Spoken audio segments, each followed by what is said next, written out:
Welcome to the Deep Dive, the weekly brief, where we pull the essential insights from the most critical technology news. We're here to synthesize today's sources and give you the deep analysis, without the information overload. Today, our deep dive is built around three major pillars.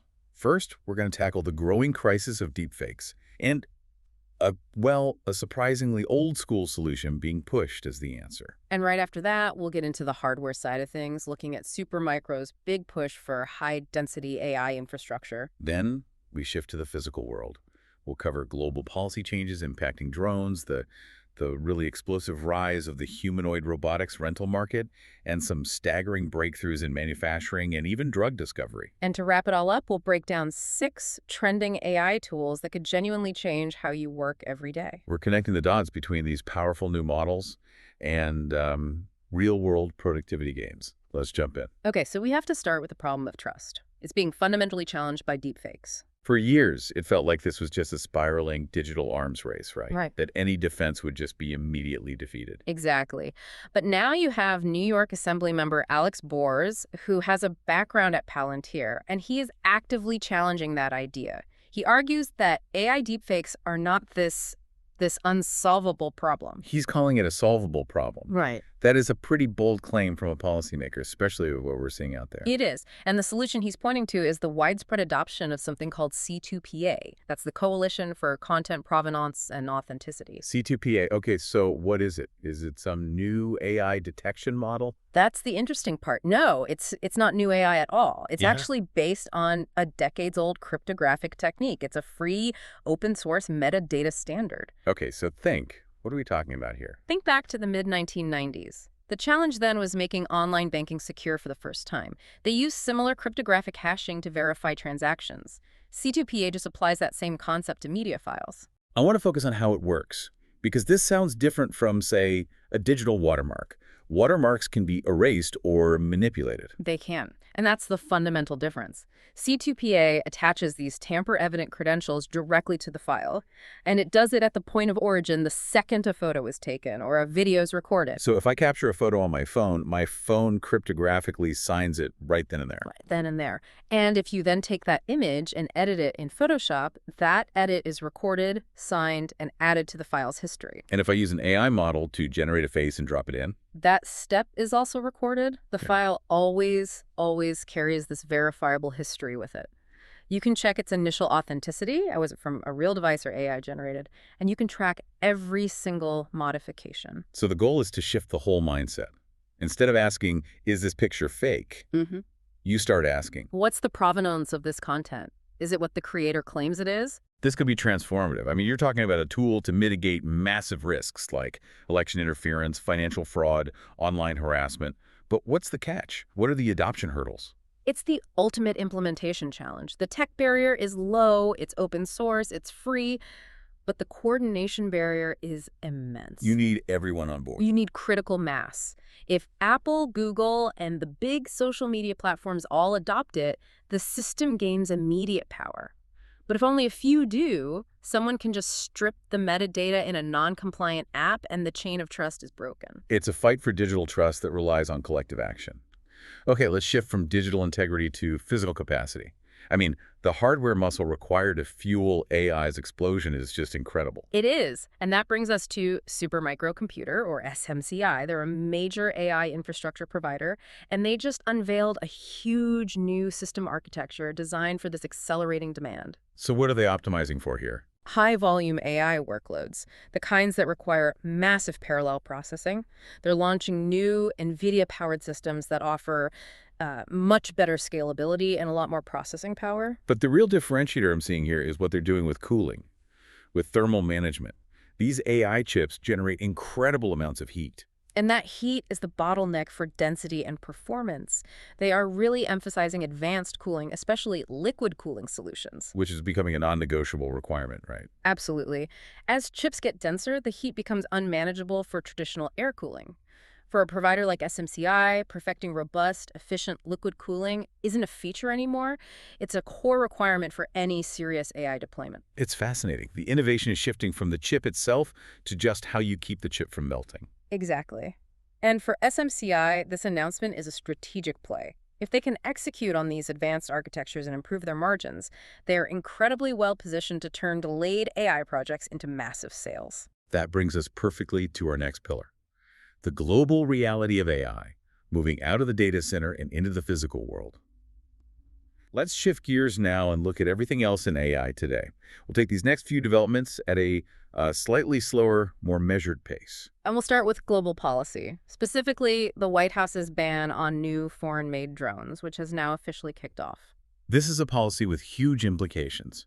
The FCC has added all foreign-made drones to its national security covered list. Which predominantly means drones from China, like DJI, and DJI is still America's most popular consumer drone brand.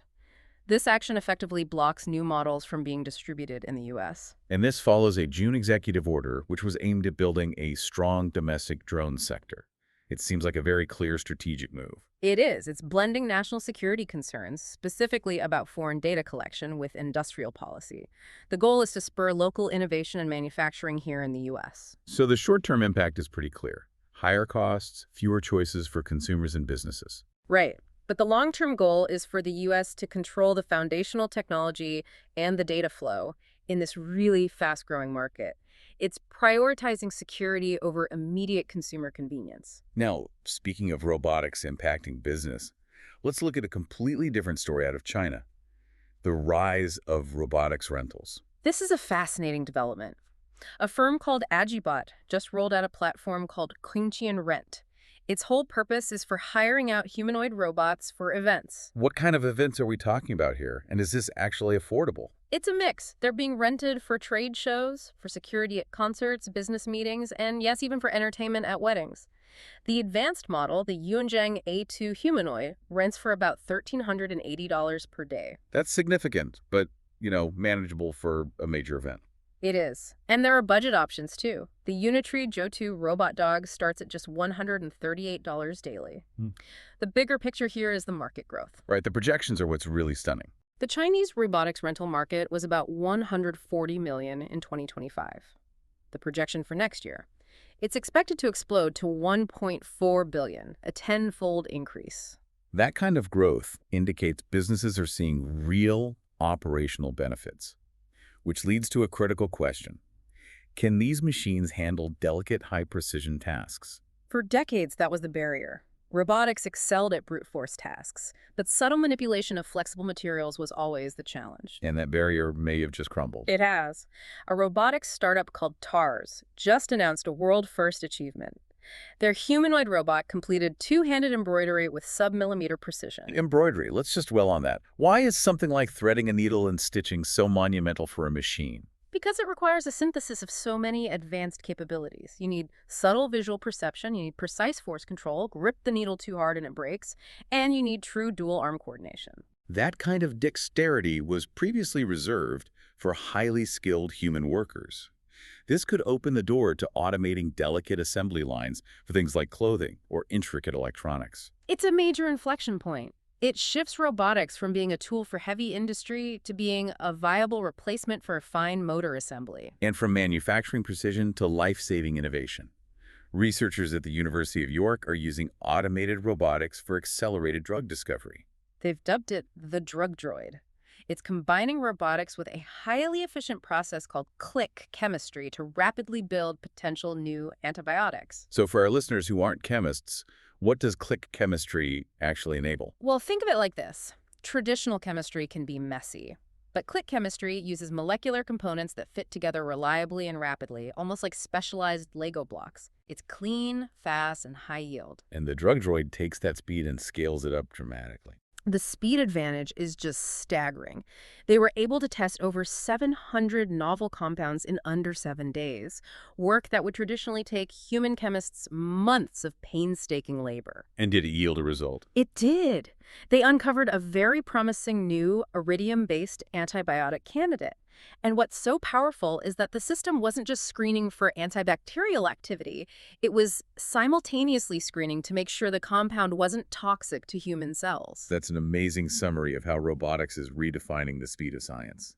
Okay, let's wrap up our core coverage with a fast look at some trending AI tools ready to boost your daily productivity. We've got 6 notable ones today. First up is Mamingo, which lets an AI create and share tailored memes instantly. A fun, viral use case. But on the serious end, there's Alpicore. Alpicore is getting a lot of attention. It's a 4-bit reasoning model. What's the significance of that 4-bit designation? It relates to efficiency. A lower bit count, like 4-bit, means the model is much smaller and more efficient, but can still maintain high performance. Alpicore delivers frontier-level reasoning, but can run on much lighter hardware. It's a huge win for democratization. So power without the massive hardware bill. Next up, Connect Machine. This one's a private AI agent for your professional life. Right. It's designed to manage and optimize your professional network and your connections. Think of it as an AI concierge for your digital reputation and outreach. And this next one feels like a big shift in how we interact with LLMs.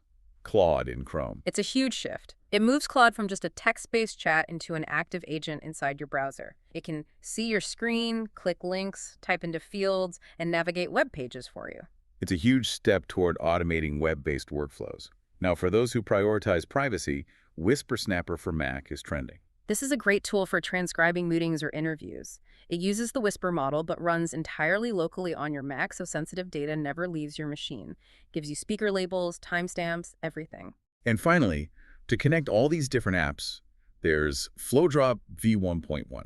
FlowDrop is all about making automation accessible. You give it plain English instructions, and it translates them into working automations between different apps, with no need for you to understand APIs or write code. Wow, what a dive. We've seen the sheer scope of AI's impact today, from the need for digital trust being solved by old-school cryptography in C2PA. To the physical constraints of AI being solved by specialized cooling in Supermicro's hardware. We also saw how AI is literally changing labor, from the explosion of the robot rental market to a robot achieving sub-millimeter precision in manufacturing. It's clear that successfully integrating AI requires solutions across the entire stack, from security to hardware to these astonishing new physical applications. Thank you for joining us for this deep dive. We hope this knowledge helps you grasp the strategic implications of these shifts. Don't forget to follow and share this deep dive with others who need this hit of essential intelligence. See you in the next